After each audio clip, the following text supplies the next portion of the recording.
Está entrando no ar. Debate 93.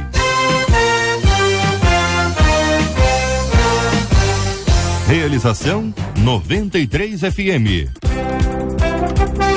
Pois é, gente, estamos começando mais uma edição do nosso Debate 93 aqui na 93 FM, chamando um abraço carinhoso. Que tá ouvindo a gente agora, ligou o rádio agora, tá ouvindo a gente. O Wellington e a sua esposa Ingrid estão ouvindo a gente agora nesse momento e estamos começando mais uma edição do nosso Debate 93, hoje segunda-feira, 1º de dezembro de 2014. A nossa equipe já está prontinha para te atender, nossa querida Marcela Bastos, a Voz do Além, a Luciana, Voz do Além não, a Luciana Vasconcelos, a Patrícia Lane, Fabiano Fernandes, Jair Cardoso e a equipe de jornalismo, Juliano Medeiros, Helder Fernando, Vanessa Rodrigues e a nossa querida Kátia Regina, nossa Catita. Está no ar o Debate 93 e você fala com o debate. Fale com o Debate 93. 2461-0093. E-mail debate@radio93.com.br. Facebook Rádio 93 FM. Site www.radio93.com.br. Muito bem, está no ar o nosso Debate 93 e vamos direto entrar no assunto de hoje. Gente, trabalhei duro a vida inteira para dar o melhor para o meu filho. Só que agora a nossa vida virou um inferno. Tudo porque eu me recusei a dar uma moto para ele. Meu filho ignora agora toda a nossa história, me xinga, diz que vai embora, chega em casa de madrugada e disse ainda que não acredita em Deus. É difícil reconhecer, gente, mas a verdade é que eu não tenho mais nenhum controle sobre ele. Como pais devem impor autoridade aos filhos? Uma vez perdido o controle desses filhos, é possível recuperar? Será que meu filho ficou assim por minha culpa? Será que o meu esforço em dar o melhor para o meu filho fez dele um mimado? Como criar um filho cheio do Espírito Santo? Me ajudem. Não quero perder meu filho para Satanás. Gente, é um assunto que já a resposta já vem implícita na própria pergunta. Na verdade, mas é um assunto que, por mais que a gente imagine que não é tão comum, é muito mais comum do que a gente imagina, porque como pais a gente quer realmente dar o melhor para os filhos e às vezes a gente perde um pouquinho do limite sobre o que dá para o meu filho, dá tudo ou não dá tudo, diz não ou não diz não, como é que fica isso? Pois é, e vamos aqui pela escolha dos nossos debatedores, a escolha dos destaques, a doutora Elizabeth Pimentel, psicóloga, escritora, modelo não, gente. Onde é que tá isso aqui, gente? Nossa querida doutora Elizabeth, muito bom dia, seja bem-vinda. Ela escolheu o destaque, trabalhei duro a vida inteira para dar o melhor ao meu filho. Bom dia, Benção, seja bem-vinda. Bom dia, engraçadinho, né? É porque o assunto é tão sério que a gente tem que quebrar um pouquinho aqui. Tá bom. Bom dia, queridos da rádio, os pastores aqui presentes, os ouvintes, é muito bom estar com vocês novamente. Amém. Bom, eu escolhi essa primeira frase. Eu acredito que a gente está aqui falando sobre um assunto, pelo menos o assunto de fundo aqui, a questão de limite e consequências de não dar limites. Mas antes de falar sobre essa frase, eu queria dizer que o que dá a impressão aqui é que é uma mãe que cria um filho sozinha. Não aparece nenhum pai aqui e isso dá uma configuração diferente aqui para a família, né? É alguém que se sente responsável sozinha pela criação de um filho. Trabalhei duro a vida inteira para poder dar o melhor. Eu queria começar levantando essa questão do que é o melhor. O que é o melhor para os filhos? Eu acho que a gente corre uma série de riscos aqui e comete vários enganos porque a gente interpreta esse melhor de uma maneira equivocada. Primeiro, eu acho que algumas vezes, por mães e pais terem tido uma infância difícil, por ter sofrido muitas privações, por ter passado muitas humilhações, a gente acaba crescendo e querendo suprir todas as necessidades de uma criança porque acha que ele vai sentir a mesma coisa, vai passar pela mesma coisa que a gente passou, né? Há um engano aqui de achar que esse melhor é suprir necessidades materiais. E pelo que o texto diz, né, que a vida virou inferno porque ela recusou dar uma moto, isso significa que esse relacionamento foi baseado assim, né? Todos os desejos foram realizados. Então, quando ele ouviu não para a primeira vez, ele se revoltou contra isso, né? Então, acho que é importante aqui a gente falar um pouquinho sobre o que é o melhor. Parece que esse relacionamento não foi estabelecido na base de carinho, de afeto, de conhecimento. Acho que essa mãe se deparou de repente com um adolescente que ela já nem sabe quem é mais, não é? Porque não teve esse convívio muito próximo e trabalhou, quem sabe, mais do que precisava trabalhar para dar além do que ela precisava dar, né? Talvez se ela tivesse trabalhado menos e ficado mais próxima, ela teria estabelecido um relacionamento diferente. Então, acho que a primeira coisa que a gente precisa colocar é sobre as nossas questões pessoais, né? Que infância nós tivemos para estabelecer o que é melhor para os nossos filhos. Muito bem, foram as palavras iniciais, isso já deu uma iluminada a respeito do assunto para os nossos debatedores que aqui estão para falar sobre esse assunto. Todos aqui são pais e a gente fica preocupado exatamente com essa questão. Também aqui pela ordem da escolha, meu querido amigo pastor Samuel Silva, pastor auxiliar da Igreja Batista Nova Jerusalém, cantor da MK, que agora está com um penteado igualzinho ao meu, é bênção de Deus. Aliás, hoje na igreja onde vai acontecer o culto da 93. Pastor Samuel, muito bom dia, seja bem-vindo, campeão. Bom dia, Cid, é sempre uma alegria estar aqui na rádio e participar do debate. Realmente hoje a gente está com uma expectativa gigantesca para o culto que vai acontecer lá na nossa igreja. Uma honra poder estar celebrando o último culto da rádio, né, desse ano. E estão todos convidados, né? Rua do Engenho Novo, número 229, no Sampaio. Facinho chegar. Facinho de chegar. A gente vai ter um tempo de comunhão na presença do Senhor, com muita gente bacana. Regis Danese, Sarando Terra Ferida, Flor de Lis, Pastor Cláudio Duarte. Vai ficar pequeno lá hoje, hein? Vai ficar pequeno. Trabalhei duro a vida inteira para poder dar o melhor para o meu filho. Meu caro pastor, e aí? Trabalhei duro a vida inteira para dar o melhor para o meu filho. Foi exatamente o destaque da doutora Elizabeth. Como é que funciona isso na cabeça de um pai e de uma mãe? No caso dela, só uma mãe que trabalhou a vida inteira para dar o melhor para o filho e agora ela está colhendo o resultado disso, só que não é bem o que ela queria. Eu acho que essa questão do trabalho para o filho, né, é quase que uma unanimidade entre os pais que amam seus filhos, né? E amar os seus filhos é quase uma unanimidade entre os pais. A gente faz de tudo para os nossos filhos, né? A gente corre atrás, a gente trabalha de manhã, de tarde, de noite para dar o sustento e para dar também lazer, prazer. Mas como a doutora já falou, tudo tem um limite, né? Eu acho que o grande X da questão aqui do nosso debate hoje é o limite, né?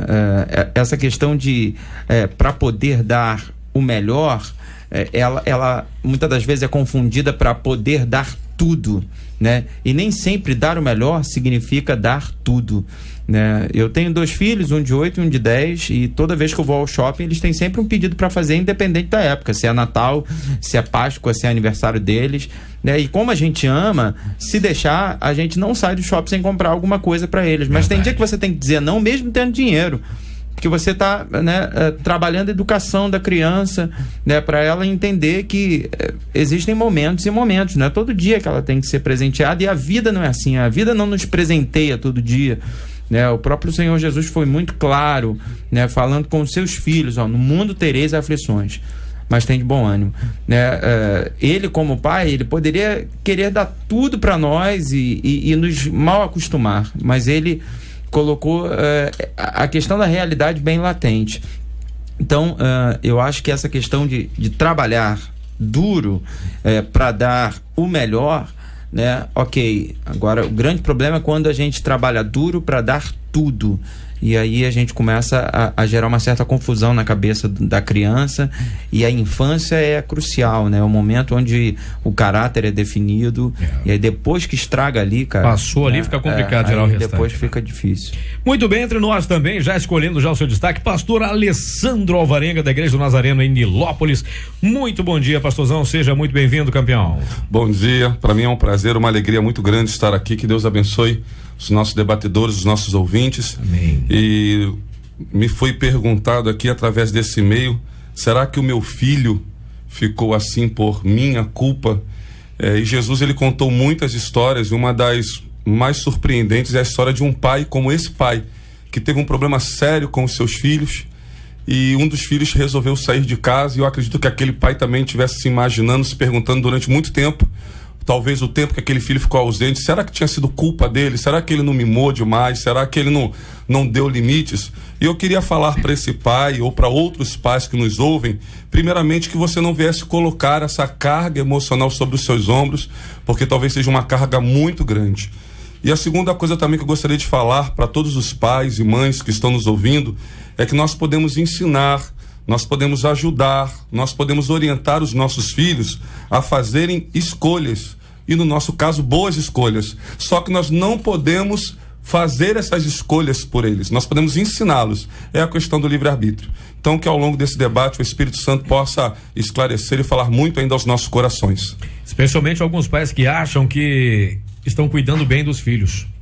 E na igreja, deixa os filhos fazerem o que quiser. Se o diácono chamar a atenção porque está fazendo bagunça, diz que vai pegar o cara lá fora. Continua fazendo isso, irmão. Continua, tá indo bem. Como diria o JR, parabéns pelo desempenho, hein? Tá indo bem. Entre nós também está o pastor Fábio Nunes, o nosso querido pequenininho aqui, pequenininho, né? Pastor da Primeira Igreja Batista em Agostinho Porto. Bom dia, pastor. Gente, na foto que tá aí na internet, aí no site da rádio, você vai ver que ele é o menor da turma. Só que não. Ele tem que se abaixar para não encostar no teto aqui da rádio. Já eu, a doutora Elizabeth, pastora já, a gente ficou assim, a gente se sentiu assim meio que protegidos. Tem essa questão da proteção, mas a gente se sentiu meio que Zaqueu no meio aqui, né? Até o pastor Samuel ficou maior do que eu, gente. Eu subiu na cadeira. Eu me sinto meio que Golias. Mas um Golias convertido, né? Eu sou um filisteu convertido. Filisteu convertido. Pastor, me diz uma coisa. O senhor, como foi um adolescente e grande, era difícil para a mamãe chamar atenção? E como é que funcionava isso aí? Não, né? Não, eu sempre fui muito tranquilo. Até hoje, né? Até hoje, apesar da altura e de causar alguns espantos. É o chamado gigante gentil. É tranquilo, eu sempre fui tranquilo. Mas essa coisa aqui, a mãe trabalhou duro aqui para dar o melhor para o filho. Como é que fica isso, pastor? Bom, aqui revela exatamente a sociedade que a gente vive, que é consumista. Consumir é normal, o consumismo é um problema. A gente percebe uma mãe que trabalha, e ela diz que trabalha duro, e trabalha duro mesmo, mas trabalha a vida inteira. Então a gente percebe uma demanda de trabalho para atender algumas necessidades. E que eu percebo aqui, e concordo com a doutora Elizabeth, que há, de repente, aqui um certo exagero ou uma falta de equilíbrio. Talvez as horas extras, ter 2 trabalhos, né? Fazer uma atividade extra, compensou as questões materiais, mas ficaram lacunas em outras áreas. E aí, a gente vive uma sociedade que realmente está mergulhada no consumo. Hoje você compra um equipamento, amanhã ele já está desatualizado e você tem que estar comprando para poder estar atendendo aí os anseios. Há um filósofo e sociólogo, Zygmunt Bauman, ele diz uma coisa interessante. Ele diz que esse consumismo virou uma droga, é viciante. E a gente vai percebendo isso. Eu tenho 2 filhos, um com 9 e um com 6, e eu percebo que eles já entraram nessa frenética do consumo. Eu tenho que estar controlando. Eu concordo com o pastor. Mesmo às vezes tendo dinheiro e podendo comprar, eu tenho que dizer não, porque realmente vai virando uma droga e as doses já não vão sendo mais suficientes e você vai querendo aumentar cada vez mais. E há pessoas que estão vivendo depressão, estão tristes, estão angustiadas e chegam ao ponto de dizer assim: eu preciso ir lá no shopping fazer uma compra para melhorar. Então a gente percebe que realmente o sociólogo ele tem razão ao fazer essa análise. Está virando um vício, está virando uma droga, está desenfreada. E ao mesmo tempo que a felicidade está baseada nas coisas, a gente vai percebendo que a gente vai tratando pessoas também como coisas. Essa reação desse garoto é de alguém que está viciado. É alguém que perde o equilíbrio, que perde o senso do limite. Por não atender o seu vício, ele reage xingando. Eu não sei se está agredindo, mas em alguns casos a gente percebe que há agressão. Em algumas famílias há relatos de agressão quando não se consegue comprar aquilo ou se obter aquele bem. Então, nós estamos vivendo uma sociedade que está numa patologia que precisa ser tratado. A sociedade precisa fazer uma reavaliação do seu estilo de vida consumista, e eu creio que a igreja tem um enorme papel aí como educadora, como influenciadora para sair dessa patologia que é o consumismo exagerado. Isso gera também uma competição, não é? E as crianças já começam desde cedo a ficar competindo quem leva a mochila melhor, quem tem o celular melhor. Gente, e os pais, isso é horrível, os mas pais entram nessa neurose e ficam com medo do filho ser humilhado diante do outro. Aí, ao invés de explicar sobre as diferenças e tentar colocar a ordem de valores, o que é prioridade, o que faz a gente ser importante mesmo, os pais vão querendo ir suprindo para ver se o filho fica, não é, ali, não desce de padrão em relação aos outros. Isso vira uma loucura, porque aí a gente começa a criança desde pequenininha, ela começa a saber que ela é importante por aquilo que ela tem. Se ela tem o melhor computador, se ela tem o melhor celular, se ela anda com as roupas melhores, isso desvirtua completamente. Então, esse menino aqui provavelmente viveu fora da realidade dele, né? Se essa mãe teve que trabalhar muito duro, então ela deu para o menino uma realidade que não era dela, né? E aí chega um ponto que ela não pode mais suprir aquilo. A competição continua aumentando. Então, esses valores precisam ser estabelecidos desde pequeno. E o né? interessante é que ela se surpreende com essa manifestação do garoto e agora ela acorda. A grande verdade é que esse menino se tornou o que é dentro de um processo a longo tempo. E aí a gente precisa observar esse caso aqui e começar a fazer também a autoanálise. Será que a gente tem acompanhado os nossos filhos? Como eu disse, eu tenho 2. E eu percebo que eles são totalmente diferentes. Eu estive agora num seminário e lá ofereceram um livro para crianças, para ensinar a criança a dividir, a olhar a realidade do outro e compartilhar as coisas. O meu filho mais velho, se eu disser para ele assim, rapaz, me dá esse doce aí, ele é capaz de ele pegar o doce inteiro e me dar. Ele não vai nem dividir. Sim. Ele é sensível às questões alheias. O meu filho mais novo, se eu falar assim, rapaz, esse doce é legal, me arruma esse doce aí, ele vai dizer assim, ó, a cantina da igreja é ali atrás. Que isso? Mas normalmente é mais esperto. Então manda pro gabinete. Vai pro gabinete agora. Aí eu comprei o livro pra ele. O título do livro é O Coração Vermelho, o Coração Cinza e o Coração Bege, que vai explicando os níveis relacionais. É isso aí. E aí li a história pra ele da menina que olha pro coleguinha que tem dificuldade e que resolveu dividir o chocolate. E agora toda vez que entra em questões de ser generoso, de dividir as coisas, ele pensa, bom, meu coração tá bege, não, meu coração tá vermelho. Pai, o meu coração tá vermelho. E passou a dividir as coisas. Isso é uma percepção, né? Que a gente tem que ter na caminhada. Tem que se investir tempo para poder perceber a natureza do teu filho, para perceber quais são as tendências dele.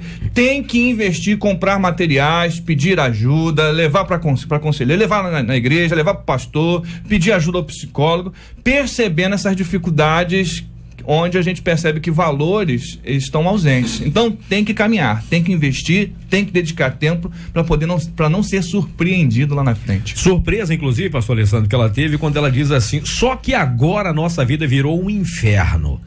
Tudo porque eu me recusei a dar uma moto para ele. Gente, o garoto tem 17 anos. Eu vou dar uma moto, eu quero uma moto. Não faz a menor ideia de quanto custa isso. Nunca trabalhou para ter. É como disse a doutora Elizabeth, a mãe trabalhou para fazer isso, criou ali uma pessoa que não pensa no coletivo, pensa em si, minha mãe trabalhando para mim, é por mim. Só que agora ela ficou assustada porque ele, além de a vida virar um inferno, ele ignora toda a história, tudo que ela já fez, ele não tá nem aí. Ele xinga, diz que vai embora, chega em casa de madrugada e diz que não acredita em Deus. O que tem uma coisa a ver com a outra? Ele está tentando fazer uma chantagem emocional, né? Nós que estamos aqui na bancada, nós viemos de uma história, viemos de uma geração. E esses dias eu me peguei também, o meu filho me pedindo algo e eu tinha condições de dar, como normalmente a gente dá. Só que naquele momento deu aquele alerta, startou aquele negócio na minha mente e falei assim, não vou te dar não. Não vou fazer isso por você não. Mesmo podendo, meu coração inclinava-se para dar a você não posso tratar o meu filho dessa forma. E é muito pertinente esse e-mail aqui dessa ouvinte, porque ontem eu estava atendendo no meio do culto uma senhora que o namorado da sua filha, um menino super responsável, caiu de moto. E infelizmente estava sem capacete no sábado. Está hoje eu tenho um jovem internado no CTI de um hospital, correndo sério risco de vida por algo que aconteceu nesse final de semana. E um menino que já tem moto há muito tempo, um menino super responsável, mas também nós encontramos também muitos jovens e adolescentes, porque ter uma moto é um status. A moto é um meio de transporte.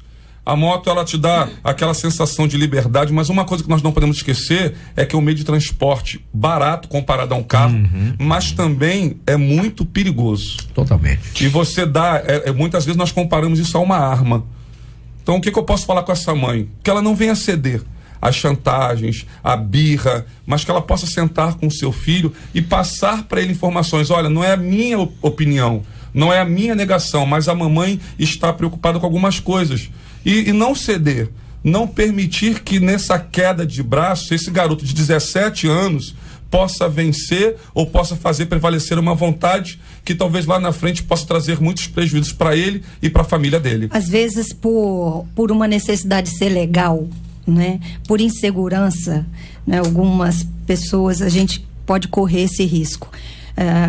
Por uma fragilidade emocional mesmo, da mãe ou do pai, de querer ser legal, de querer ser amado, de querer ser querido, de não querer ver o filho chateado com ele, acha que pode ir fazendo essas concessões. Eu acho que quando a gente se sente seguro do que a gente está fazendo, não importa se o filho vai te achar legal ou não, você vai fazer a coisa certa, né? Porque aí você sabe que aquilo ali não vai causar outros prejuízos. Então a criança se aborrece na hora. Eu me lembro de uma situação que aconteceu, tinha uns videozinhos na internet sobre uma pessoa que foi agredida por um tubarão aí, acho que foi no Recife, e tinha um vídeo gravado por um pai, e o menininho ficava insistindo para ir na água, e ele disse: não, eu não vou deixar. E foi firme, daí a pouco saiu algumas pessoas carregando a moça sem a perna, e o garotinho ficou chocado, né? Então tem hora que você faz para agradar e o resultado é trágico, né? Então a gente tem que saber que a gente não tem que agradar o tempo todo. Tem hora que você tem que ser firme e aguentar que o filho se aborrece com você. Às vezes me dá a impressão de que tem pais que tem medo dos filhos, né? Parece que o filho manda mais no pai do que o pai manda no filho. Explicação demais, né? Esses dias meu filho me pediu para dormir com ar-condicionado. Eu falei: filho, hoje não tá precisando de ar-condicionado não. Hoje dá para dormir com ventilador. E ele começou a me questionar: mas por quê? Eu falei: por que não e ponto. Às vezes a gente explica demais. Eu acho que, como a doutora falou, passa muito por uma insegurança. Você tem medo o tempo inteiro você parece que tem medo. A criança vai se revoltar, ou a criança não vai falar mais comigo, né? E aí a gente vai nessa busca pelo limite. A gente vai subindo degraus. Primeiro a gente explica demais. Depois a gente fica dando aviso demais, né? Ó, se você fizer isso, eu vou te bater, hein? Se você não sei o que lá, tal. E aí, de repente, começa a querer subornar a criança também. Olha, se você obedecer o papai, você vai ganhar bala, você vai ganhar isso. Então, cada vez mais o pai se coloca na mão da criança. Cada vez mais a criança cresce e ela se acha alguém. E a Bíblia, ela é muito clara, né? Quando fala da infância, do tratamento, né? Enquanto criança, né? Se a gente analisar Deus ao longo da Bíblia, né? A gente vai ver que, apesar dele ser imutável e é um atributo dele, né? No Antigo Testamento ele tem um aspecto, né? Muito mais severo do que no Novo Testamento. Ah, mas ele mudou? Não, ele não mudou, mas tinha um aspecto didático. A humanidade estava sendo formada, então a lei tinha que ser colocado. Depois, com 17, 18 anos, para você botar de castigo, e aí? Como é que vai ser? Então, acho que como a gente estava falando aqui o tempo inteiro, é uma questão de um processo. A coisa vai crescendo, de repente, quando a mãe percebeu, o filho já estava, né, falando, pastor, desse jeito. Pensando nessas características, analisando o relacionamento de Deus com o homem, a gente vai percebendo que há uma teologia que investe severamente nesse consumo, que é a teologia triunfalista. Que a gente tem que tomar muito cuidado com isso. Muito cuidado, porque também a gente sabe que Deus pode todas as coisas, e tem gente oferecendo produtos religiosos como se Deus fosse dar todas as coisas. É só você vir aqui no templo onde eu me reúno, é só você fazer aqui a minha campanha, porque Deus vai atender o seu desejo. Eu tenho lidado com gente que Deus não curou. Eu tenho lidado com gente que Deus não abriu a porta. Eu tenho lidado com gente que Deus não amenizou o sofrimento. E se o milagre é a resposta de Deus para o sofrimento, tem muita gente sem resposta. E a gente vai percebendo que a gente vai transferindo os nossos relacionamentos com os nossos pais, vai transferindo também para o nosso relacionamento com Deus. Exatamente. Da mesma forma que meu filho olha para mim: mas por que o senhor não comprou? O senhor pode. Eu posso, mas não vou te dar, porque não é o melhor para você agora. Aquela coisa do querer e do efetuar, né? Exatamente. Nas mãos de Deus está o querer e o efetuar. Ele pode, mas nem sempre ele quer. E a gente vai percebendo que até o nosso relacionamento com Deus, aí nós adultos, E a gente vê uma grande massa entrando nesse caminho. Mimado de um Deus também, né? Mimados pelos seus líderes, e aí começam a desenvolver um relacionamento com Deus de barganha, baseado na sua ganância, naquilo que eu quero. Quando não alcança, aí sim, passa por um processo de culpa. Você não alcançou porque você não teve fé suficiente. Então você vai e faz de novo, e aí você já passou 5, 10 anos. Quando ele volta lá para dizer assim, ainda não recebi de Deus aquilo que você prometeu, já está chegando aos 20 anos, aí passa o processo do medo. Então a ganância, culpa e depois o medo. Você não sai daqui não, porque se você sair, a mão de Deus vai pesar. Mas é o mesmo estímulo da barganha, do consumo, de um relacionamento baseado em troca. Vai parecer um jabazinho, mas não é não, tá, Cid? Eu tenho vivido muito isso. A gente acabou de gravar um CD e lançamos um clipe chamado da canção Agora Sonho. E a história do clipe mostra, né, uma criança que nasceu numa comunidade carente, e ela se depara com um pai bêbado e ela se vê sozinha, mas ao mesmo tempo ela é convertida. Então o clipe mostra a criança olhando para o pai caído, mas orando pelo pai caído. Depois o clipe mostra a criança lendo a Bíblia. Depois o clipe mostra a criança jogando bola e tomando banho de mangueira. E aí acaba o clipe sem falar o que aconteceu com o pai. E aí eu recebi vários e-mails de pessoas perguntando assim, mas o que aconteceu com o pai? Aí eu falei, a ideia do clipe é exatamente essa, mostrar para você que você pode sonhar e pode e deve adorar ao Senhor, independente de saber qual vai ser o final da história do pai. Porque o normal é que o final tem um final feliz. Né? Igual novelas, né? O normal tem que ter um final feliz. Na nossa cabeça hoje, gospel, tem que ter um final feliz. Quando na verdade, às vezes... pode até ter um final feliz, mas não no nosso tempo, ou pode até não ter um final feliz, e o crente, e automaticamente, como a gente está falando aqui de crianças e de filhos, precisam ser inseridos nessa realidade bíblica. Não é numa realidade que a mídia oferece pra gente, mas numa realidade que a Bíblia mostra. Mesmo porque quando você, voltando à questão, né, do dar tudo e do limite, o ideal, né, o propósito da educação é preparar o filho para ser independente, para viver a vida, né, sozinho. Mas quando você dá tudo que ele deseja, você cria nele uma dificuldade muito grande para lidar com frustração. Né? Uhum. E a vida frustra a gente o tempo todo. O tempo todo a realidade diz não para você. Você faz uma prova e não passa, você entra né, quer entrar numa empresa e não consegue, você quer ter alguma coisa. Enfim, a realidade está frustrando o tempo todo, o mundo está dizendo não. Aí o tempo que você educa uma criança, você diz sim o tempo todo, você joga ela num mundo que vai dizer não. Então ela não está preparada para aquilo. E outra coisa é que a gente às vezes pensa que não dar limite agrada mais. Criança pede limite, ela tem desejo de limite, porque se ela desde pequenininha ela pode ir fazendo tudo que passa pela cabeça dela sem ter uma cerca, sem ter algo para frear, isso vai criando um certo desespero dentro da criança, porque a gente tem um interior, no nosso interior a gente expande demais, né? Então tem uma hora que a gente tem que ter alguém que seja mais forte que a gente. Quando o pai, como você falou, pai e mãe tem medo do filho, aquela criança cria insegura, porque não tem ninguém forte perto dela para cuidar dela. Ela é a forte, ela é a poderosa. Aí vai chegar um ponto que ninguém coloca limite, ela vai pedir limite de alguma maneira. A casa da minha mãe uma vez foi assaltada e levaram um monte de coisa. O policial chegou no outro dia, tinha uma malha esticada numa mesa e tinha o desenho de um cavalo. E o policial falou, já sei quem roubou, eu vou lá e pego tudo. Aí eu falei assim, como é que você sabe? Ele falou, porque esse menino é um adolescente, né, 18 anos. Mas ele deixa o desenho marcando para dizer que foi ele que roubou. Eu falei assim, mas qual o sentido disso? Ele falou assim, não foi criado com limite. Então ele fica buscando um jeito de alguém frear esses impulsos dentro dele. Só que a polícia pega, dá uma surra, solta 5 dias depois, ele rouba de novo. Então a criança cresce, ela fica desejosa de que alguém possa frear, porque ela não aprendeu a ter domínio próprio. Tá pedindo atenção, né? Cid, cuidem de mim. Cuidem de mim. Me preocupa falta de limite é falta de cuidado. É um termo que a ouvinte usa, que o filho a xinga. Uhum. E o pastor Samuel aqui, ele estava falando desse clipe, montando de uma realidade brasileira, né, de que muitos lares, porque todo lar ele que existe, ele tem que haver a figura da autoridade que normalmente é compartilhada do pai com a mãe. Não é nem só o pai, não é nem só a mãe, é compartilhada. Cada um soma, cada um ajuda um pouco. O casal tem que estar muito sintonizado, muito antenado para passar essa linguagem, essa figura de autoridade. Mas parece que aqui, nesse meio, ela exerce ou está exercendo, porque ela em nenhum momento ela menciona que o pai ou o esposo.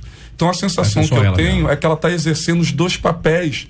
E isso é uma sobrecarga muito grande. Com certeza. Então talvez ela precise inicialmente rever a forma como ela está conduzindo a sua família, a questão do filho. Eu também fui criado também com a minha mãe, e durante um tempo da minha adolescência e juventude eu também fiz o que esse filho está fazendo, só que nunca xinguei, porque se eu xingasse, ela iria me dar um tapa.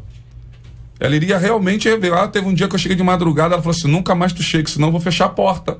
Aí eu paguei pra ver, chegou no outro final de semana, ela fechou. Eu dormi no relento, entendeu? E eu bati, chorei. E por mais que ela sofresse horrores ali dentro, ela não ia abrir a porta. Aprendi algumas coisas, ela não cedeu. E aparentemente a sensação que ela estava tendo é que estava me perdendo. Igual o pai do filho pródigo. Mas eu declaro aí para essa mãe, eu acho que o mais importante, que no final de tudo isso ela tenha sucesso.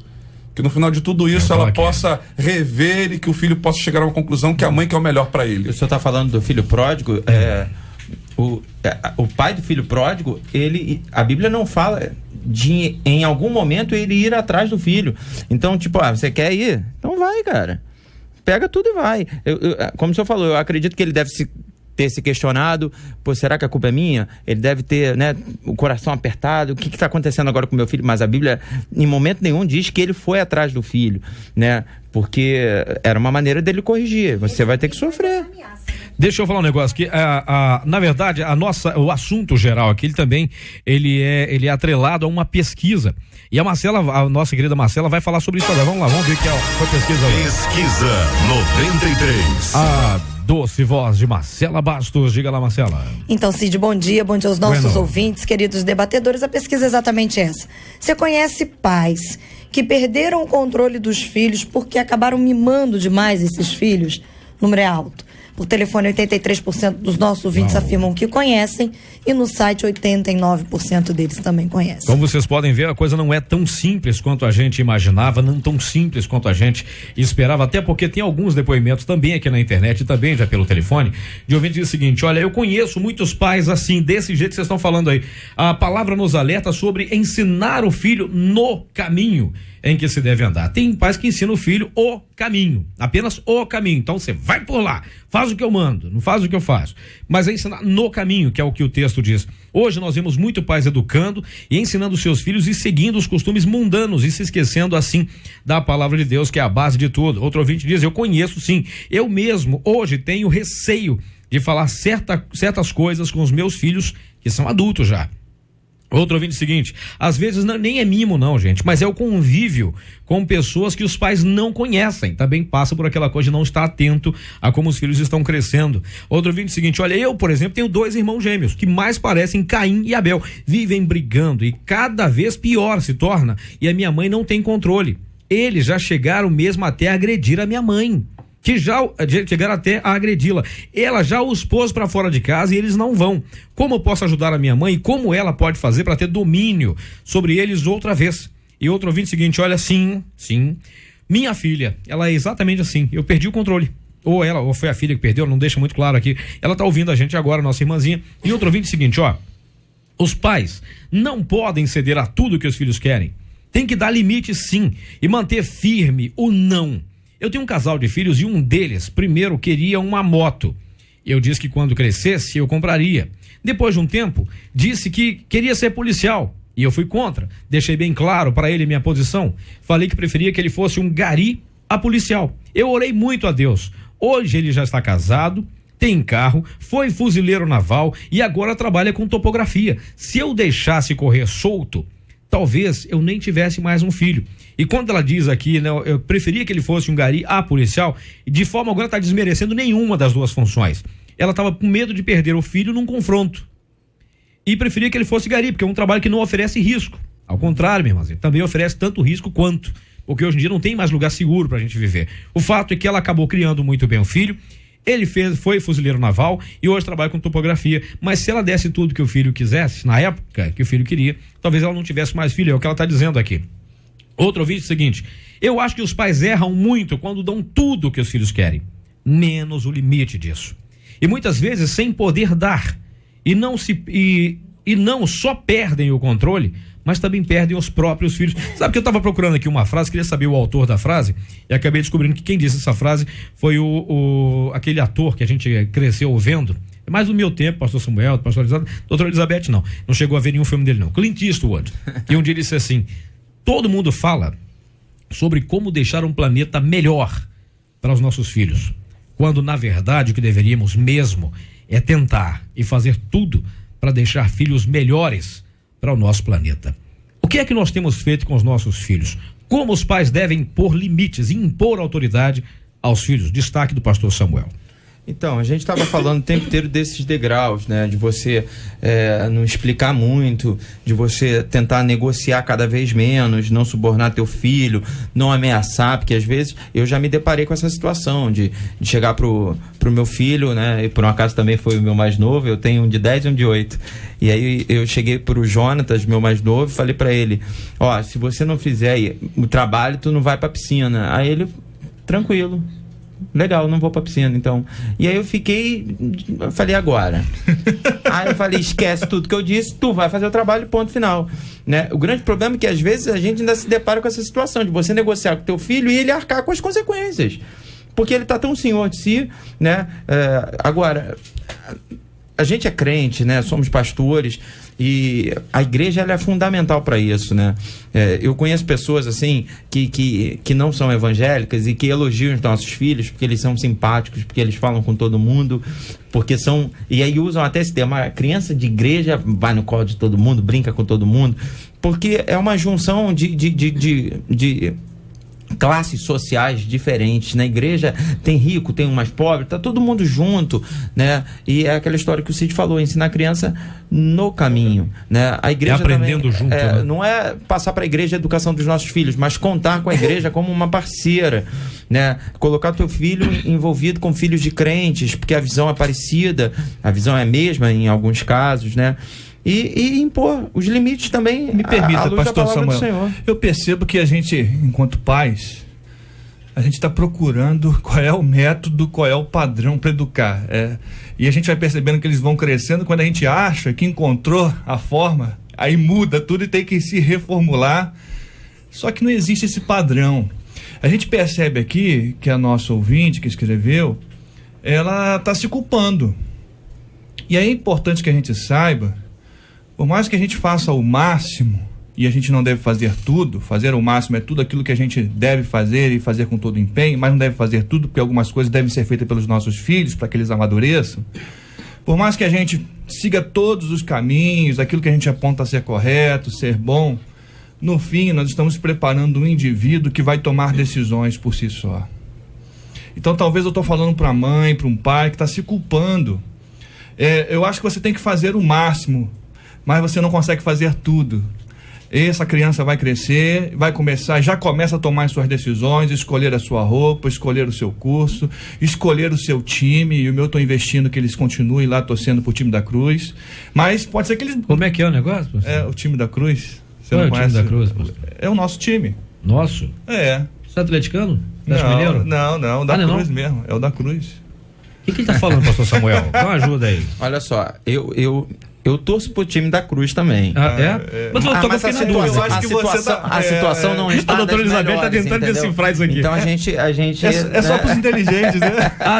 Mas hoje é segunda, né? Mas hoje é segunda-feira. Ele deve estar falando. Mas hoje é segunda, né? Hoje é segunda. Só tá começando a semana. Piada não se encaixa mais. Não é piada, a gente só tá começando a semana que eu tô falando. Pastor Fábio, continua. Bom, a gente vai tentando influenciar os nossos filhos, mas por causa dessas piadas pode ser que eles mudem. Que piada? Não fez piada, não. Pode ser que pastor Samuel. Por um acaso hoje é segunda. Eu escolhi um jogo ideal para levá-los. Qual foi? A gente foi jogar contra o ABC aqui no Maracanã. Sim. Então foi uma boa escolha e voltaram animados. Que bom. Mas pode ser que lá na frente eles mudem. Eu acho que é essa expectativa que nós pais não podemos desenvolver, de que eles lá na frente eles vão acertar e vão errar. E aí você não deve se culpar se você fez o máximo. Se você fez o máximo, não se culpe no momento em que o seu filho vai precisar tomar as decisões próprias. Ele é um indivíduo, ele vai errar e vai acertar assim como você. Então o que cabe a você? É fazer tudo aquilo que você entende que é o máximo que você pode dar. Não é o tudo, mas é o máximo. Porque vai chegar um momento que a complexidade da vida vai levar os nossos filhos a tomar suas próprias decisões. Esse máximo aí me lembrou uma história de uma amiga que eram vários filhos e eles passaram muitas dificuldades na infância. E ela disse que ela só foi descobrir que era pobre na adolescência, porque enquanto criança eles não sabiam que eram pobres, porque não existia não faltava afeto, não faltava carinho. O pai chegava em casa às 7 horas da noite, mas chegava morto de cansado, porque saía 4 horas da manhã para trabalhar. Então ele já ia direto pro banheiro, não falava nem oi com ninguém. Ele ficava meia hora debaixo do chuveiro descansando. Quando ele saía de lá, ele sentava na sala e falava assim: moçada, papai chegou. Aí ficava até 9 horas com as crianças, brincando, rolando no chão, contando história, fazendo dever junto. E ela falou que existia tanto afeto e tanto carinho que não faltava outras coisas, eles não sentiam essa falta, né? Na adolescência que começou aquela competição de um tem, mas ela falou assim: a gente não cresceu sentindo isso. Então esse melhor, quem cria, eu entendo essa mãe aqui, que eu acredito que ela criou o filho dela sozinho, e não é fácil criar filho sozinho. Você quer exercer 2 funções e você não consegue. Então eu queria aliviar um pouquinho o coração dessa mãe que deve estar se sentindo muito culpada. Ela tentou fazer o melhor. A gente sempre tenta fazer o melhor. O objetivo nosso é fazer o melhor. A gente só não é muito preparado para isso, né? Mas não queria que ela se sentisse culpada, mas que ela soubesse que ainda tem jeito. Eu acredito que sempre tem jeito para as coisas. Mas afeto, carinho, presença, comunhão, eu acho que isso sustenta tantas coisas que faz com que a falta de outras coisas não sejam tão pesadas, né? Eu acho que em cima do que a senhora está falando, em cima também do que o pastor falou, 1 Samuel, e esse livro é especial porque leva o meu nome, né, Cid? É meio pessoal isso, então, né? Também tem um que fala do meu pai também na Bíblia, Timóteo. Eu aprendi desde pequeno sobre Samuel. E 1 Samuel conta a história de Ana, e ela gostaria muito de ter um filho, e aí o anjo do Senhor aparece para ela e exige dela amor e limite. Primeiro ele diz para ela: olha, você não vai beber nenhum tipo de bebida forte, não vai comer nada impuro. Era algo que ele estava pedindo para ela, né? E depois, quando o filho nascer, você não vai passar navalha na cabeça dele. Aí era um limite que ele já estava pedindo para ela impor sobre ele, né? Então tem tudo a ver com o que a senhora está falando de amor, mas tem tudo a ver também com o que o pastor falou sobre limite. E aí lá na frente, quando Sansão já está crescido, ele cisma com uma mulher que não era do seu povo. E ele vai lá e pede seu pai. Ele diz: olha, pai, eu quero aquela mulher, me dá aquela mulher. E aí os pais, a Bíblia diz que os pais perguntam para ele: mas será que não tinha ninguém do nosso povo para você se casar, Sansão? E ele diz: não, mas eu quero ela. E aí o texto fala algo extraordinário, porque o texto diz assim: e os pais de Sansão não sabiam que já era plano de Deus, porque ele queria trabalhar já uma futura guerra contra os filisteus. Então, assim, talvez para tranquilizar essa mãe, a gente precisa entender que todas as coisas cooperam para o bem daqueles que amam ao Senhor. Ninguém quer um filho aos 17 anos pedindo uma moto e você não dando, xingando e indo embora. Ninguém quer viver essa situação, mas se por um acaso chegou nessa situação, eu creio também, querida, que Deus pode transformar a maldição em bênção. Deus pode mudar esse quadro negativo, porque o casamento de Sansão não era bem visto aos olhos dos pais, e eu imagino que eles, se fosse nos nossos dias, escreveriam uma carta para o debate também. Caramba, fiz de tudo, não passei navalha na cabeça do meu filho, agora meu filho quer se casar com uma mulher que não era para ele se casar, né? Mas lá na frente Deus tem algo reservado para essa mãe, para esse filho. Se a gente puder evitar, né? Se a gente puder fazer a nossa parte dispensando o máximo de amor e colocando os limites que a gente entende que estão de acordo com a palavra de Deus, de acordo com um bom caráter, a gente faz. Agora, como o pastor falou, a decisão é dele. Até porque acaba ficando maior de idade e sempre vem aquela coisa: agora eu já sou maior de idade e faço o que eu quero. Você sabe, tem um ouvinte que diz exatamente isso: olha, minha filha tem 20 anos hoje. Eu confesso que eu não vejo nela nenhuma inclinação para o trabalho. Então eu cheguei ao ponto em que o não tornou-se bastante necessário. Ela perdeu o celular dela. 2 vezes ela perdeu. E por mais que eu ache importante, até para que eu me comunique com ela, ela já está há 1 ano sem celular. para que ela entenda que para ter qualquer coisa o trabalho é necessário. Ainda não vi muito resultado não, mas eu mantenho a minha posição. Eu acho que se essa ouvinte errou dando tudo sem limite, agora conseguiu dar um não.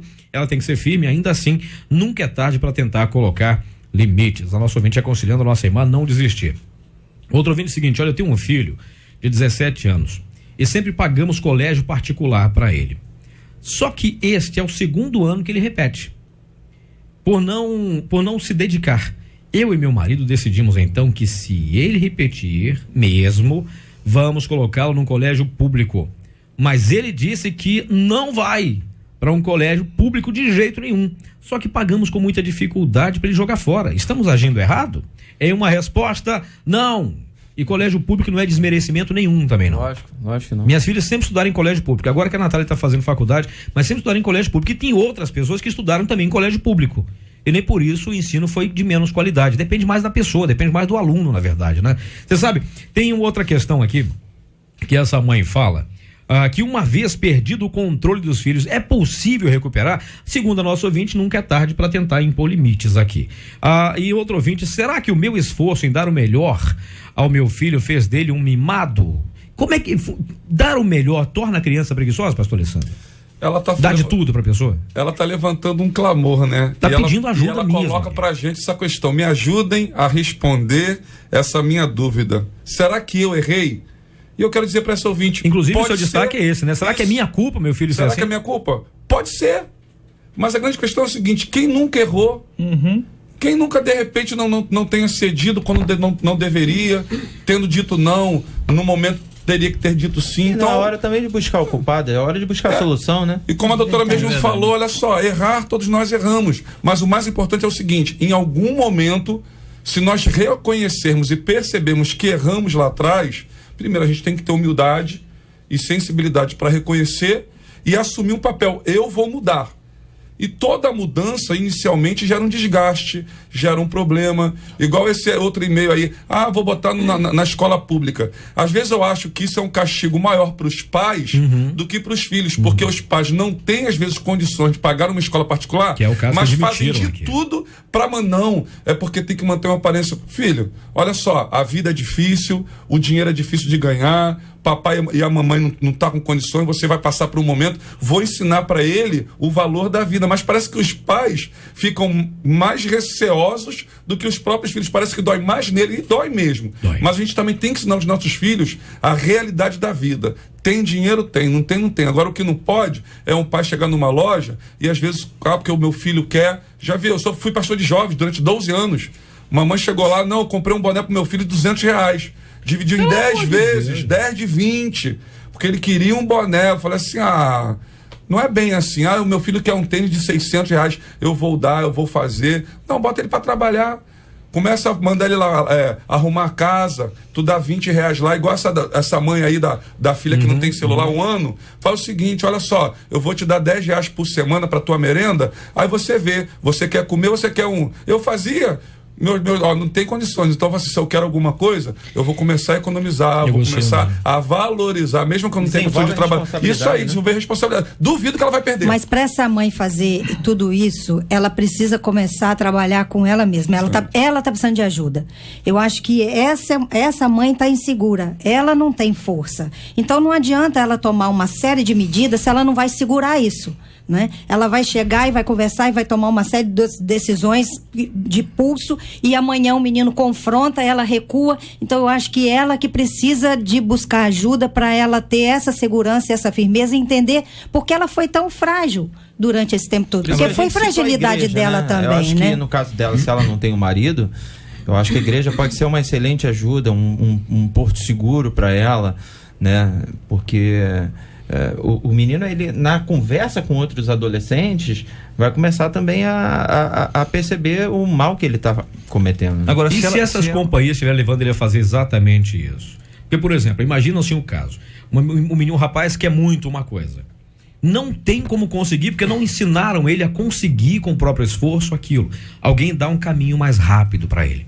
Aí de repente alguém: posso dar uma volta na tua moto? Pode, claro, pega a moto aí. E vai dar uma volta de moto. A moto não foi comprada por aquela pessoa que emprestou. A polícia para. o garoto é levado para a delegacia. Aí, de repente, descobre que o garoto está fazendo outras coisas para conseguir dinheiro. Em casa vira um inferno a situação toda. E vamos imaginar essa cena. Como é que essa mãe se sente numa situação dessa? Foi ela culpada pelo filho ter entrado por caminhos ou foi a companhia de outras pessoas que fizeram? Porque, de repente, os pais estão fazendo tudo certo. Eu acho, sabe, que, assim, tem muita gente que tem medo de bruxaria, vamos fazer um trabalho, mandinga, isso. Para mim, a maior maldição é a influência, é a má influência. Romanos 12 fala isso: rogo-vos, pois, irmãos, pela compaixão de Deus, apresentei os vossos corpos como sacrifício vivo, santo e agradável, culto racional, mais uma vez a importância da igreja.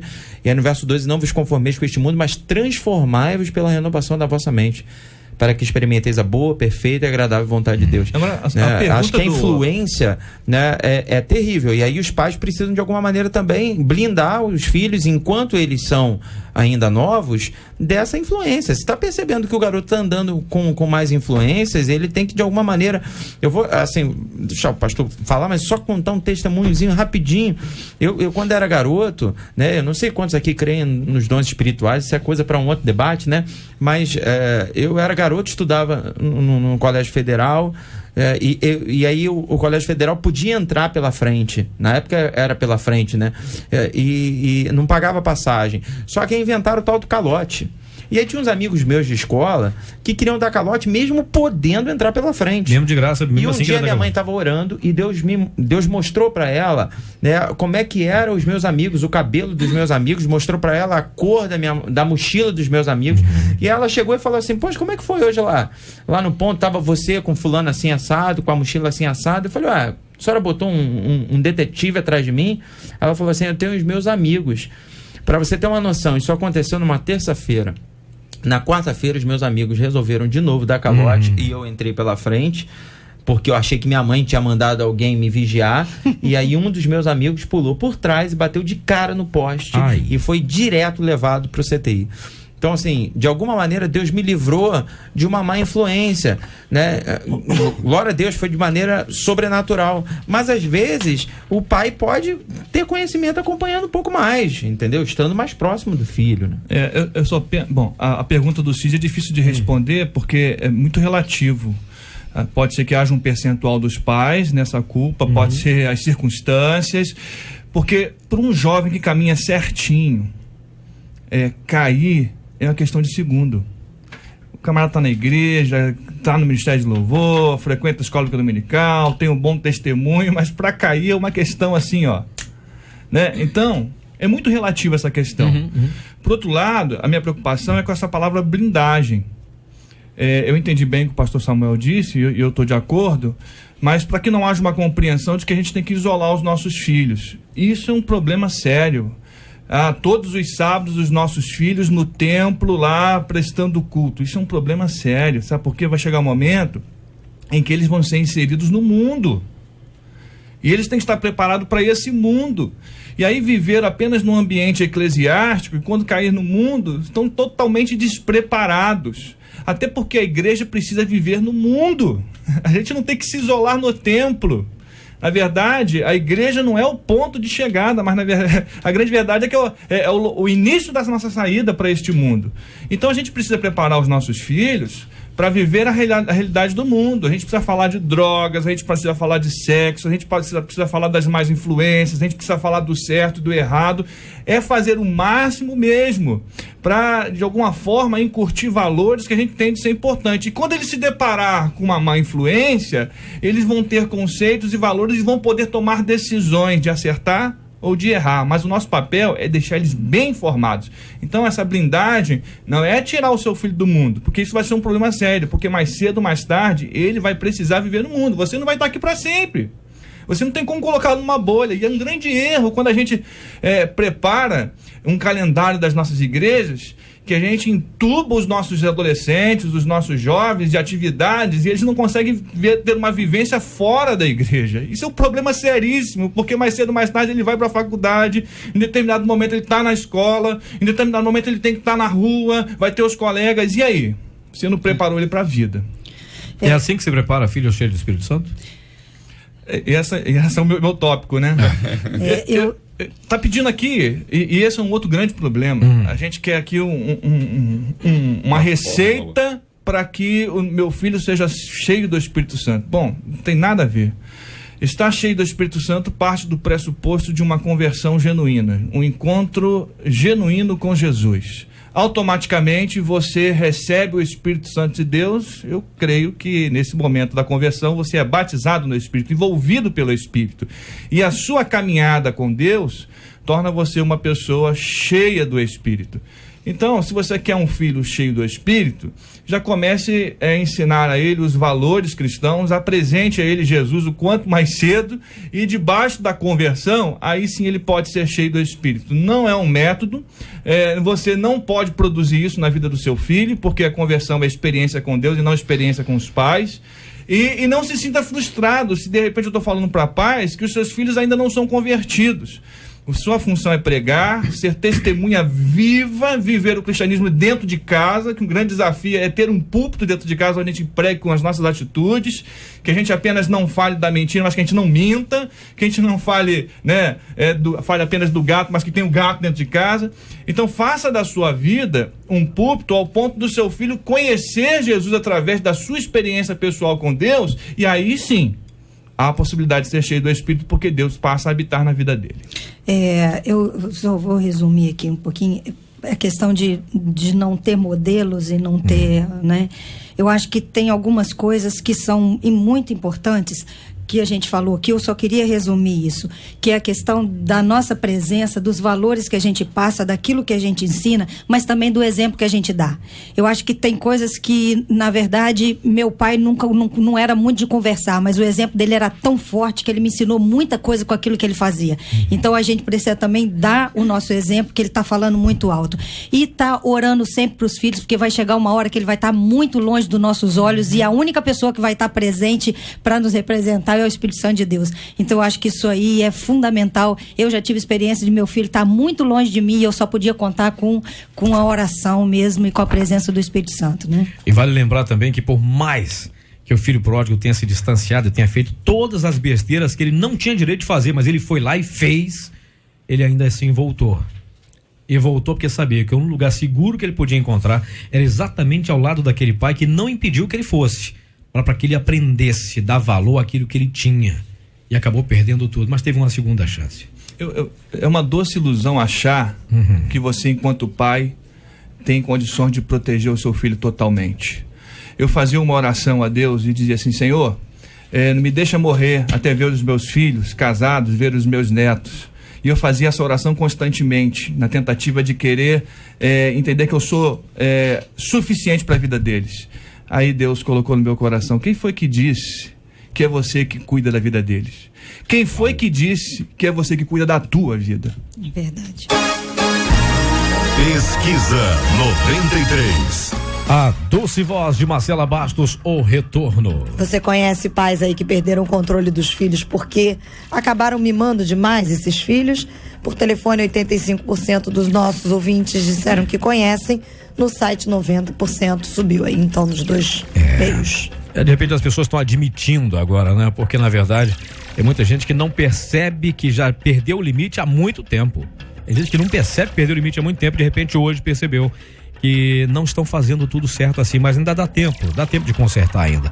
Gente, é o seguinte, eu tô desanimada demais da conta de fazer a vontade de Deus. Eu tenho notado que cumprir o que a Bíblia diz é comprar uma briga terrível. E olha que os meus maiores problemas estão acontecendo dentro da minha própria igreja. Sou discriminada por aqueles que deveriam estar nessa batalha junto comigo. O resultado? Estou me sentindo sozinho no meio da multidão. Como reagir quando as pessoas nos isolam só porque queremos fazer as coisas corretas? É errado querer ser aceita pelas pessoas? Ou não devo me preocupar com o que elas pensam e falam a meu respeito? O que fazer quando percebemos que estamos nadando sozinhos contra a maré? Fale com o debate. Não fala nada com o debate, você não fala nada agora. Porque esse assunto é para amanhã, a partir das 11 horas da manhã, em mais uma edição do nosso Debate 93. Minha cara, doutora Elizabeth, obrigado pela sua presença, querida. Que Deus te abençoe. Que pena, o debate acabou tão rápido hoje, hein? Muito rápido, né? Muito Ainda rápido. tinha muita coisa para falar. Muita coisa. Eu quero mandar um abraço aí para os ouvintes e principalmente para algumas irmãs que elas oram pelos meus filhos. Eu acho que a gente precisa de ajuda nisso. E a irmã Creuza, a irmã Cristina e a irmã Rose são 3 irmãs que eu tenho assim de apoio para orar pelos meus filhos. Eu queria mandar um beijo para elas agora. Sintam-se abraçadas. Meu caro pastor Fábio, obrigado pela sua presença, campeão. Deus abençoe. Obrigado, Cid. Me permita, lá em Agostinho Porto nós estamos recebendo cabelos para confeccionar perucas para crianças com câncer. E de repente a gente aproveita aqui a oportunidade da rádio para divulgar isso. Então lá na PIB de Agostinho Porto, em frente à estação de Agostinho Porto, se você quiser doar o seu cabelo, a Marcela tá passando a mão no cabelo, 15 centímetros, Marcela. 15 centímetros pode colocar um sorriso numa criança que perdeu tudo, né? E tá precisando de uma peruquinha, né? A gente pode providenciar isso. Então, se você quiser, é só entregar lá, tá? Nesse caso aí, pastor Samuel, a gente, infelizmente, nós estamos impedidos de fazer a doação. Só me perdoa, tá bom? A gente faz um culto lá, né? A gente leva a banda. Pra pessoas assim, desprivilegiadas de cabelo, vocês podem comprar a peruca e pode entregar lá, que a gente também faz chegar aonde tem que chegar. A gente devia ter ficado calado, pastor Samuel.